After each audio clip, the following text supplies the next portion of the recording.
What's going on, guys? It's Caleb, and I am bringing you episode 2 of the 98 RAV4. I'm very excited to show you the exterior of this thing because it's pretty much destroyed, and I'm really happy to be able to revive it and share the experience with you guys. We're going to go ahead and start with the wheels as per usual. We're going to go ahead and rinse them off. I took the one off the back, the extra wheel, and that's really kind of like an aesthetic thing, especially with crossovers, so you want to make sure that one is thoroughly clean, just as much if not more than the rest of the wheels that are on the vehicle. And then I'm going to go ahead and spray an iron cleaner on it. It's going to decontaminate the wheels of any iron particles. You've seen these before. It turns purple. I got some cool shots of it. And then we're going to move on to the actual cleaning stage of the wheel using P&S brake buster, as well as my pressure washer and a couple other different brushes.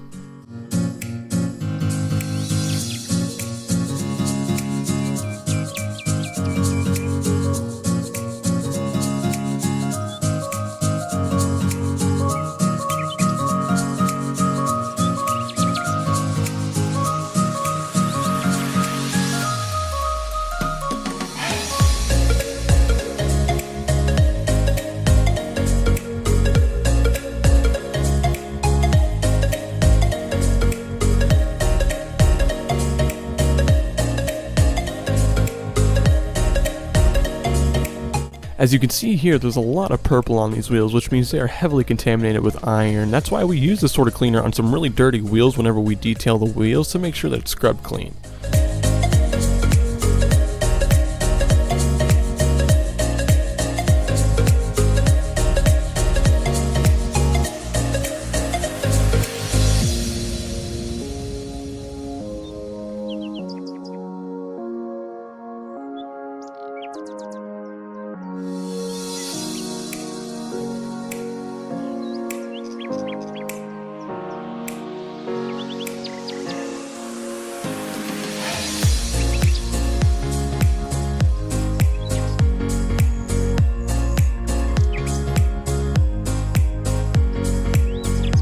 Now, even though I did go extremely hard on these wheels and made sure that they were clean, it doesn't look like it. It's crazy, right? Like, oh, what is this stuff? That's just some dirt there. No. If you look at the surface, that's actually corrosion from over time. Damage to the wheel that's happened over the decades or so that this thing has been alive in this world. So from here on out, I am going to show before and after picture. You'll see there's not much of a difference. Just know that it is clean for time to come.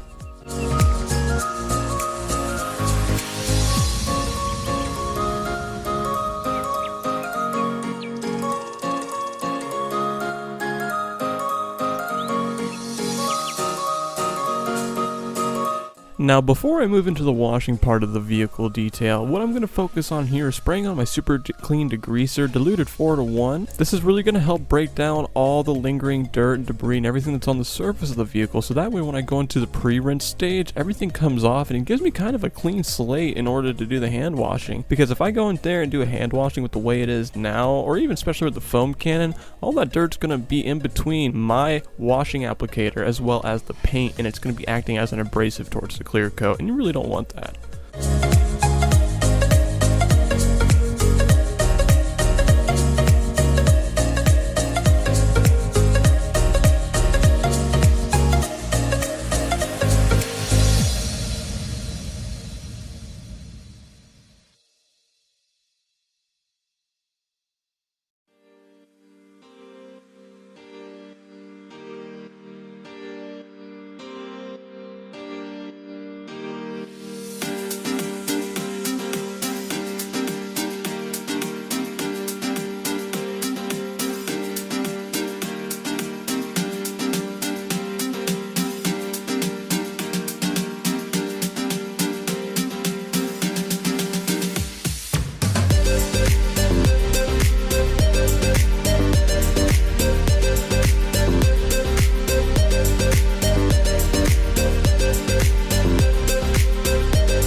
One thing you'll notice here as I'm going through and doing the delicate brushing I usually do in little hard to get areas with every single exterior detail is you're going to see me having a spray bottle. In that spray bottle is the same degreaser diluted 4:1 only because in the trim parts there was some gummed up stuff. I don't know what it was, it's some nasty stuff, but I had that so it can help me break it down and it worked great.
One thing that I usually don't disclose in my detail videos is that whenever I do a full or complete detail package, which are my two main ones that usually sell a lot, I always clay bar the windshield because whenever I put on the paint sealant or wax, whatever it may be to the person that they want, I go ahead and put the same thing on the windshield so that way there's some sort of hydrophobic property on the windshield. It's like putting Rain X, but just a much higher quality product. It's going to last a lot longer and add a little bit more gloss, believe it or not.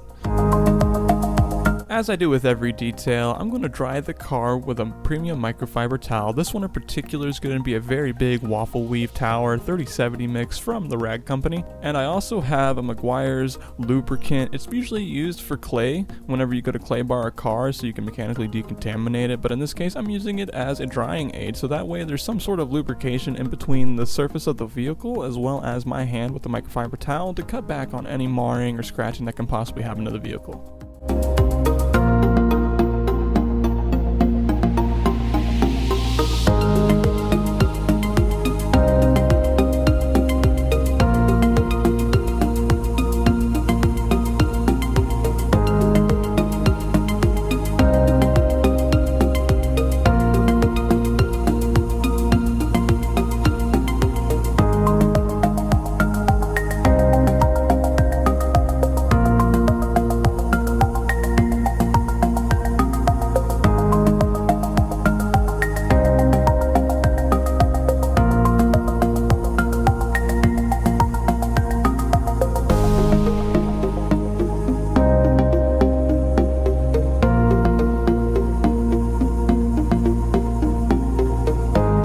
As you can see at first glance, there is some sun damage on this car's exterior. You can see where the UV rays have eaten through some of the clear coat, and it's even gone down into the paint and to the bare metal of the car in some places even. Now, just because there's damage on the vehicle's exterior does not mean we're not going to put some sort of paint protectant on it. In this case, we're going to use Turtle Wax Sealant Shine. This is going to be their spray paint sealant. The protection lasts about 6 months or so. I've talked about it a lot in many videos previously, and if you want to try this product, the link is in the description. Give it a shot. But in this case, we are going to use it, and not only does it protect the rest of the exterior, even if it's damaged, it's also going to add a little bit of gloss and help to bring back to life as much as possible.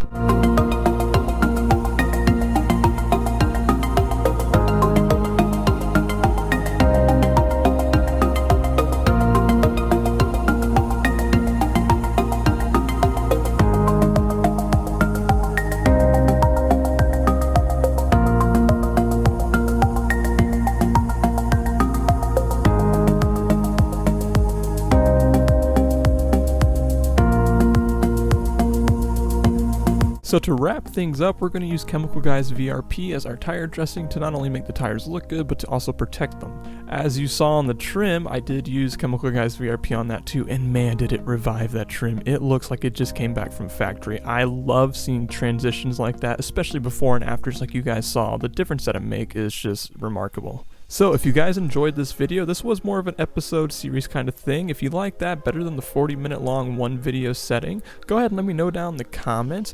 If you like this video, go ahead and give it a like. If you want to subscribe, go ahead and do so. We upload weekly here, both interior, exterior details, and I have a few other plans for different uploads coming up in the future as well. Also, if you have any questions on the products I use, they are linked in the description down below. Go ahead and click that link and get you some and try it out. It does support the channel, and I'll leave the rest of the video to you guys. Thank you so much for watching.